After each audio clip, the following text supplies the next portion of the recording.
রাতের বেলা চা খেতে কার না ভালো লাগে। তো এই তো আমরা ঘুরতে ঘুরতে কিন্তু চলে গিয়েছিলাম এই মামাটার দোকানে। আর এখানে হচ্ছে সাফার বাবা, সাফা সারা আর আমরা কিন্তু 4 জনে চলে গিয়েছিলাম।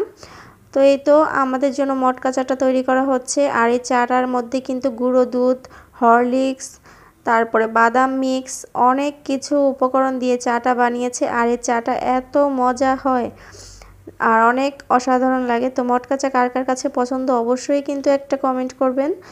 আর ভিডিওটা ভালো লাগলে অবশ্যই সাবস্ক্রাইব করে পাশে থাকবেন। আর এই তো এখন হচ্ছে চাটা রেডি হয়ে গেছে। তো সাফার বাবা বলছিল যে চাটা কিন্তু অনেক গরম। সাফাকে বলছিল একটু পরে খাও তুমি। প্রচণ্ড গরমের কারণে কিন্তু ভাইয়াটা টিস্যু দিয়ে দিয়েছে। আর পাশে কিন্তু এখানে বিভিন্ন রকমের ফুচকা আইটেমও ছিল। তো আমরা আজকে আসলে ফুচকাটা ট্রাই করি নাই। তো এখন হচ্ছে চাটা খেয়ে তারপর বাসায় চলে আসব। তো এই তো চাটা এখন সাফার বাবা খেয়ে দেখবে যে চাটার স্বাদটা কেমন হয়েছে।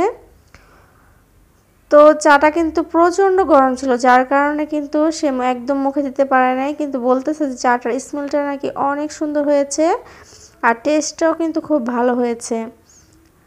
আর সাফা তো এই তো বাহিরে কিন্তু দাঁড়িয়ে ছিল, বলতেছে যে আম্মু ঠান্ডা হলে তারপরে খেয়ে নিব।